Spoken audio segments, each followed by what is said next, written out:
What's happening? Because you know it's your boy B-Hop Radio Shout, and as always, I got my podcast partner off in this thing, OG Gangsta Wicked, aka Big Galaxy of Ghetto Mafia. What's happening in B Jizzle? Hey man, I mean we got a special day off in this thing, man. Yes, I sir. mean Miami Kingpins, the documentary that's just been tearing up the net and the world and streaming services and television as we speak right now. Convertible Burt, Peter Bailey, what's going on with it, family? Hey man, thank you for having us, man. You know what I'm saying? We trying to do numbers, man. Yeah. We need y'all to go out and support. You know what I'm saying? We really appreciate it and be a part of history, because it's truly history what we're doing, and we're doing something truly remarkable, and we about to bring it to TV, so we need y'all support so we could get it to TV. Yes, sir. And BL, like I was saying, we love your conversation. Thank you so much. We could keep like a substantive conversation, so Yeah. we, not the gimmicky stuff. So we honored to be up here, man. Thank y'all so much for taking the time out to chop it up with us. Yes, But sir. I mean, just take me to the top. What was it that made y'all say, you know what, we got to document this history? Okay, Convertible Burt, we hearing names ringing in songs, we hearing legendary stories and all of this extra stuff, but it was folklore until y'all went on ahead and brought the cameras out and documented it. So at what point did y'all realize it was time to document the story? Really, we had a deal. We was really was negotiating with Grand Theft Auto. This how that first came out. But what happened was Grand Theft Auto, when the pandemic hit, they shut everything down. So the deal went dead. Yeah. So you know what I'm saying? There was another gentleman by the name of Neil. And we was gonna try to do something with him, and it didn't fall through. So we was on the trail.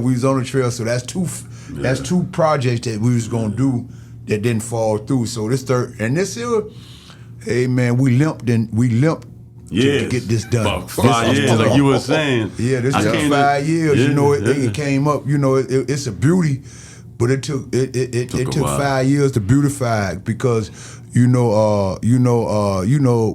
you go into different archives, you got to have that stuff cleared, just like a record. You know what I mean? And so That's a lot. It's a lot. Yeah. And when you see the documentary, got shots of it's got different shots of Scarface in there. You know what I'm saying, and different things like that. Yeah. In different media, interviews and stuff like that. So when we did it, we had to go in different archives to bring this thing up too. And I'm gonna be honest. I'm gonna keep it a milli with you. You know what I'm saying? That wasn't no easy task. It didn't come easy. It was a real hard project to get finished. And shout out to Ted Lucas, because he had to have hard and balls to see it through, because the time and the time that it took to complete the project, it could have easily been failed. It could have fell to the wayside, you know what I'm saying, man. to the wayside. But so shout out to him. And then right at the end, you know what I'm saying, once we got everything filmed, you still had to get insurance on all this stuff, and just in case somebody tried to sue about using it different, using different content. So it's a very, very difficult industry to get into, you know what I'm saying? But we finna bust it all open. We finna bust it wide open. Like you were asking, man, when I came to Miami, I was writing for the Miami Herald. Yeah. And everywhere you heard the name Convertible Burt, Convertible Burt, Bo Dilly. Yeah. You heard the names of Big Ikes. Yeah. So when I left to go write Trick Daddy's memoir, Trick brought him up again.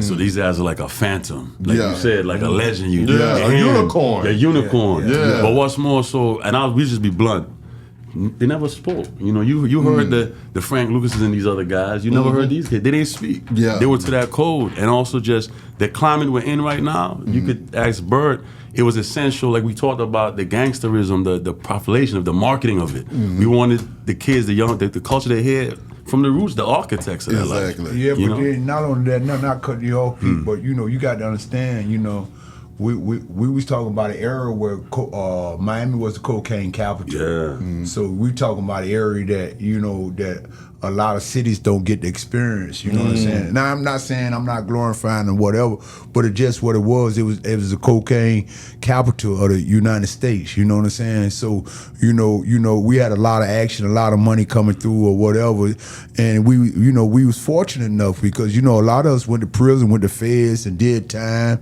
You know what I'm saying? I stayed 10 toes down. Yeah. You know what I'm saying? And I did my time like a man because I was always been on man time and I did it like a man, but it wasn't no easy, like to come to where we at now, it wasn't no easy road. It was a real tough road. And getting there, you know what I'm saying? We had a lot of rainy days, so we wasn't letting down the convertible top. Come on now. Come on now. We had a lot of rainy days, man, but the Creator seen us through. God seen us through, man, and only God could have seen us through because I'm telling you, this could have fell by the wayside. You know what I mean? Because it was a lot of trials and tribulations. Like I said, we started out with, you know what I'm saying? We started out with auto theft, and that was going to be something great. Yeah. But you know what I'm saying? It wasn't time then because the pandemic happened. That took everybody off when they shut the whole United States down. Burt, what was going through your mind though when you got a call from Grand Theft Auto saying we need you to be a part of one of the biggest institutions in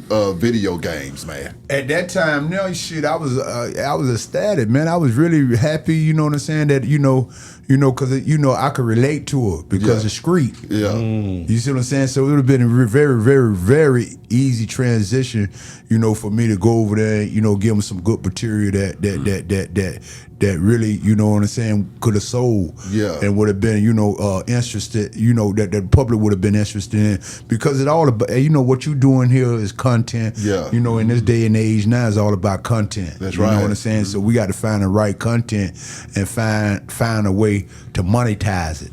Damn right. That's the X factor. Yeah, exactly. Monetize. Make it. Monetize. Yeah. And we gotta bless Ross, man.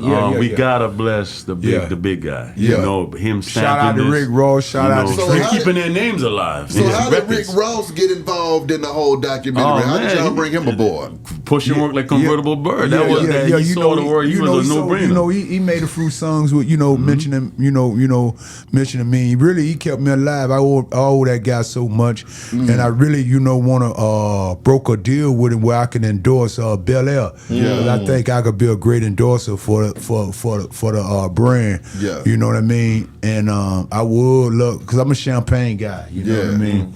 Yeah, I like the bubbly, you know what I mean? Yeah. There's something about that bubbly. Ain't bad, ain't it? Yeah, you know what I'm saying? So shout out to Bel Air, shout out to Rick Ross, shout out to Trina, Mike Tyson. Yeah, you Mike know what I is in it, mean? too. Trick, you Mike know what I is in it, mean? Trick is in it. Yeah. Can y'all Everybody's talk in it. about Mike Tyson's relationship into this documentary? Oh, man. What did Mike have to do to where y'all said, you know what, Mike, you need to come on and be a part of this? Yeah, That's Mike's guy, bro. That's my brother. That's my brother from another mother. Yeah. I love Mike unconditional. You know what I'm saying? And if he ever called me left or right, wrong or right, you know what I'm saying? I'm there with Mike. You know what I'm saying? Because that's my true brother. And I'm not just calling him my brother. You know what I'm saying? When I was down, really down, and I reached out to Mike. You know what I'm saying? He always seen me through, even if it was a little rough. Yeah. He found a way to see me through. So that's a real brother to me. You know what I mean? And I just want every chance I get, I just want to show, let him know that I really appreciate his generosity. You know what I'm saying? For just being real. You know, Mike a real individual, and a lot of people misunderstood. They misunderstand. What he stands for and what the type of person he really is. But Mike actually a good guy. Yeah. For real. How did y'all meet? In Vegas. Yeah. In Vegas, I was out there, I was out there, and I had, back then we would ride limousine. I had a limousine. I pulled up in my limousine at the Hilton Hotel.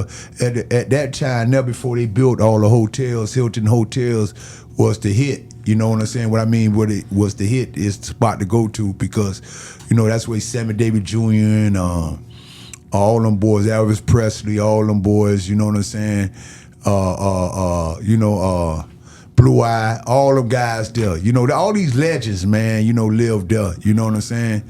And, that's where me and Mike went at. So he saw me So he said, "Who are you?" You know, he asked me who I am. You know, I said, "I'm the world famous Convertible Burt. You ain't heard?" Yeah. But I didn't know who he was at first. So he told me, he introduced himself. He said, "I'm Mike Tyson. I'm going over here to see the Whispers and the OJs." I said, "Okay, cool, man." He said, "Nah, you ride with me." And I'm talking about just like that. Yeah. We went over there, man, and we kicked it, man, like we brothers, man. We've been brothers ever since. Like, just something like magical in the eye. We just, ever since, it just clicked. That's crazy. Just like that, like we've been knowing. And then when we went to the Valleys, some of my other homeboys, you know what I'm saying, from Miami was there. They got a picture of it somewhere. And we always sit there, had, ate, drunk, drank a little champagne and kicking the bobo, you know what I'm saying? Some major players was on that picture, Yes, when we went to the Valleys, Crazy. Yeah. Peter. This is all black owned producers. Black men created this, bro. Yeah, see, that's what I wanted to ask you about, Peter. Right. Weaving all of these stories together, man. What was that like for you when you documenting each one of these guys, and every one of their stories is magnificent, but you're trying to make it all into one story? Yeah, that's a great question. So I don't know if Burt probably know. When Ted approached me about the series, it's always, okay, man, drug lords. Are we gonna do some stereotypical gimmickry? So when you say weaving, you wanted to make sure, you see, this documentary is different. It puts the pendulum of morality on society. Right? It's a moral challenge to society. How do we create a community so desperate, economically deprived, that brothers got to sell poison to their people? Trying to get the right but doing wrong, right?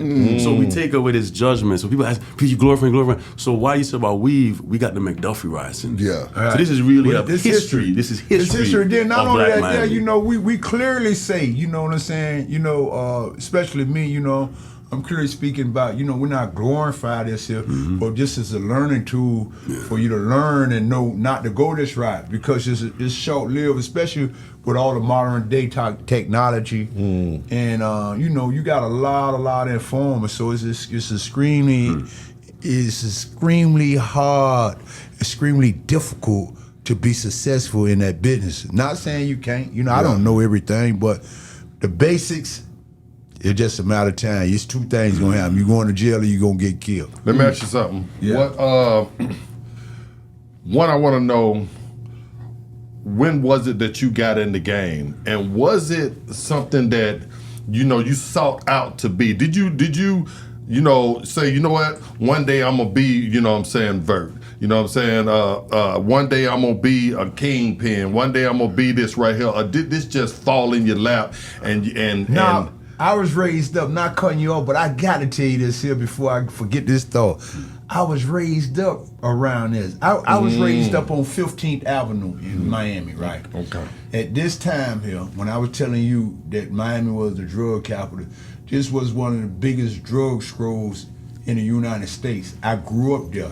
So as a kid, I seen people get killed. I seen people get robbed. I seen junkies. This a kid now. So I was, I came around that pimps, players, and hustlers. So, these guys ain't have no 9 to 5. These guys wore Vines to the 9 and had the nicest cars. You know what I'm saying? 15 used to be lit up like Disney World from one side to another. Every person got a hold up there, they getting money, 20, 30,000 a shift, 100,000 a shift, all the way down there. You know what I mean? So this is a whole different spinoff than anything. We were talking about when it was the drug capital. We see one thing about life. You know what I'm saying? You can have an opinion, I can have an opinion, but you let history remain the same. All you got to do is let the record reflect. You can have an opinion, I can have an opinion. But history gonna remain the same. You see what's real and what's true, you can go round the corner, round the block, round the world. What's real and true gonna be there when you get back. Burt, was there any time that, when you getting all this money, that, and you sitting there by yourself, you self-reflective, right, that you talk to yourself and say, you know what, I don't made enough. Right. I wanna get out of this. I wanna change this, narrative that I'm doing right now. Yeah. Was there ever a conversation like that, or were you one of the guys that said, you know what, I'm gonna crash out, they're gonna have to catch me, and what I'm saying, and that's see, with me, right, I always was playing the exit game. I was about to exit when I got out. I just didn't make the exit. I almost made it. 'Cause I had a record company and all. I was finna just make that transition. And then the great Don King gave me an opportunity to come over there, you know what I'm saying, and be a part of what they got going on with Mike and all them. But I had to get a game up, you know what I'm saying? And right when I was getting ready to give up, I get pinched. Yeah, because I gave myself an exit because I know, I knew, this game here, you can't. I was my own boss. I'm one of the boss of all bosses, so I had an exit. I could have exited. It wasn't in no way where I had to be locked. Where I had to be locked in. Somebody or something. Right, yeah. where I had to be locked in. Life or death. I didn't have that. I had an exit. You know what I'm saying? And I almost made it. I just missed the stop. Wow. You missed the stop.